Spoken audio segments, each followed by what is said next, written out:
जय श्री राधा रानी सरकार की, जय श्री कृष्ण भगवान की, जय कार्तिक मास महत्यम की। मंदिर शिव बंसी वाले महात्मा यूट्यूब चैनल की ओर से हम आप सभी भक्तों का हार्दिक अभिनंदन करते हैं।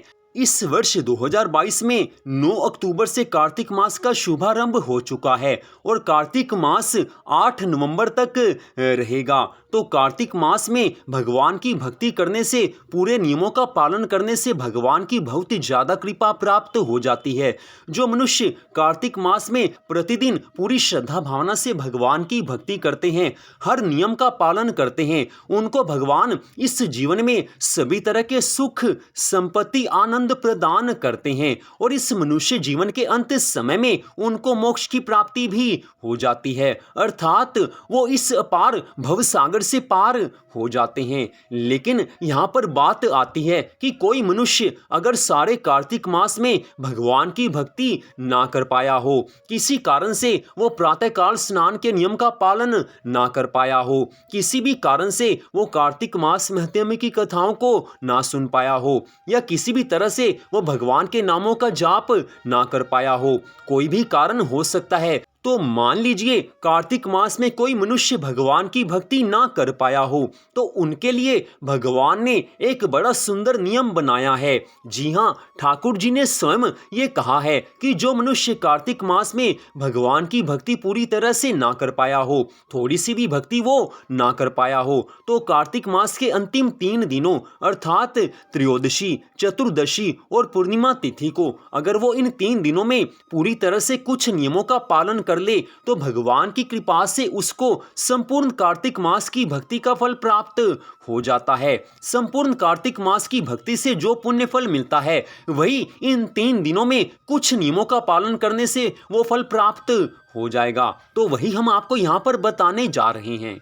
इसे आप ध्यान से सुने, हर नियम का पालन करना आवश्यक है, तभी आपको संपूर्ण कार्तिक मास की भक्ति का फल मिल सकता है। तो सबसे पहली बात यह है कि आपने सुबह सूर्य निकलने से पहले उठना है। सूर्य निकलने से पहले आपने जागकर स्नान करना है और जिस समय आप सुबह नहाने लगे, उस समय नहाने के जल में थोड़ा सा गंगा जल मिला लीजिए। अगर आपके घर में गंगा जल है तो गंगा जल मिला लीजिए। अगर आपके घर में गंगा जल नहीं है तो आप नहाते समय हर हर गंगे इस तरह गंगा जी को याद करिए, गंगा मैया को याद कीजिए। तो इस तरह से आपको गंगा स्नान का पुण्य फल प्राप्त हो जाएगा।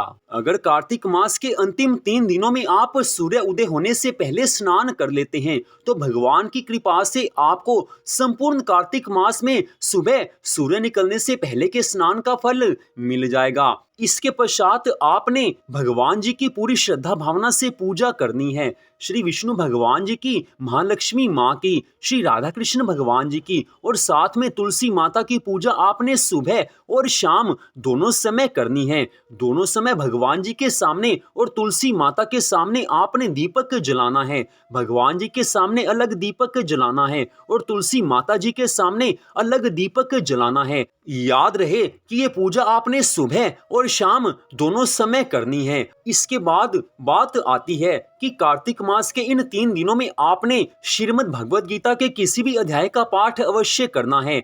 आप गीता जी के किसी भी अध्याय का पाठ कर सकते हैं, लेकिन इन 3 दिनों में आपने किसी न किसी अध्याय का पाठ अवश्य करना ही है। अगर आप चाहें तो आप गीता का पाठ सुन भी सकते हैं।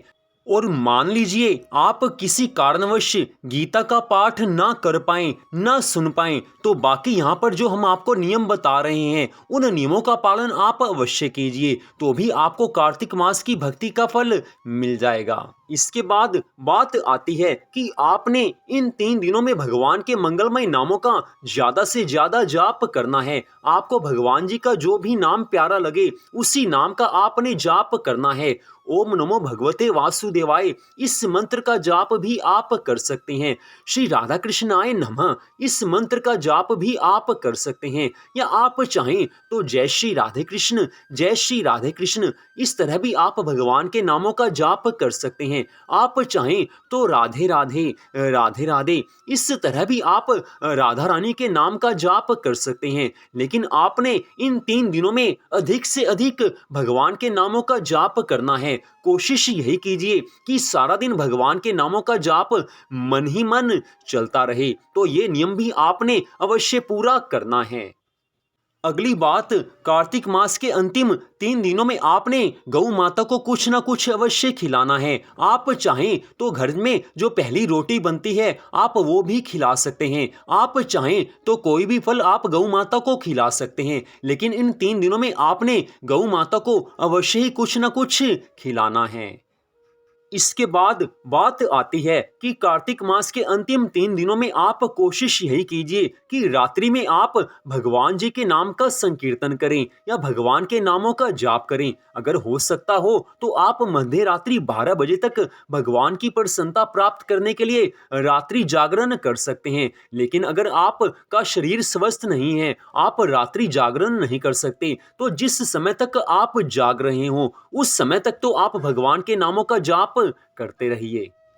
इसके बाद बात आती है कि कार्तिक मास के अंतिम 3 दिनों में से किसी भी दिन जाकर आप किसी ब्राह्मण को फल और कुछ दक्षिणा अवश्य दे दीजिए। अगर आप कर सकते हैं तो ब्राह्मण को भोजन करवा दीजिए। लेकिन अगर आप ब्राह्मण को भोजन नहीं करवा सकते तो आप ब्राह्मण के घर कुछ फल और अपनी यथाशक्ति कुछ दक्षिणा अवश्य दे दीजिए। ब्राह्मण की सेवा से भगवान प्रसन्न हो जाते हैं।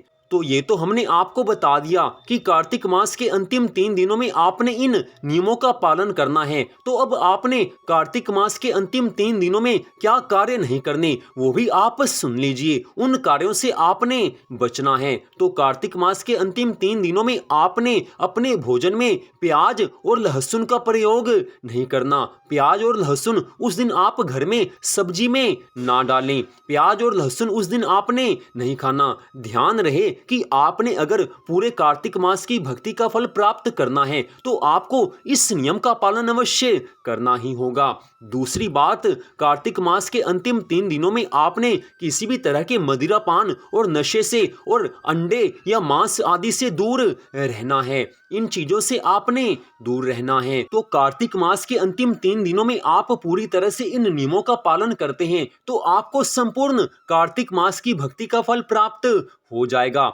तो आप सबसे यही निवेदन है कि जैसे भी हो कार्तिक मास के अंतिम 3 दिनों में आप इन नियमों का पालन अवश्य करें ताकि भगवान की अनंत कृपा को प्राप्त किया जा सके। सारा कुछ हमने आपको बता दिया है। फिर भी आपके मन में कोई प्रश्न हो, कोई शंका हो तो आप कभी भी फोन करके हमसे पूछ सकते हैं। आपके प्रश्न का उत्तर आपको अवश्य दिया जाएगा। हमारा मोबाइल नंबर आप सामने मोबाइल की स्क्रीन पर देख सकते हैं। सारी जानकारी आपको दे दी गई है। फिर भी कोई शंका हो तो आप निसंकोच कभी भी कुछ भी पूछ सकते हैं। तो मंदिर श्री बंसी वाले महात्मा यूट्यूब चैनल की ओर से आज की इस विशेष जानकारी वाली वीडियो को देखने के लिए, कथा को सुनने के लिए आप सबका हार्दिक धन्यवाद। भगवान श्री राधा कृष्ण जी की, भगवान श्री लक्ष्मी नारायण जी की, तुलसी माता की, कार्तिक मास महत्म की अनंत कृपा सदा आप सब पर, आपके परिवार पर बनी रहे। आपके घर में सदा के लिए महालक्ष्मी माँ का वास हो। इसी मंगल कामना के साथ जय श्री राधा रानी सरकार की, जय श्री कृष्ण भगवान की, जय तुलसी माता की, जय गौ माता की, जय कार्तिक मास महत्म की।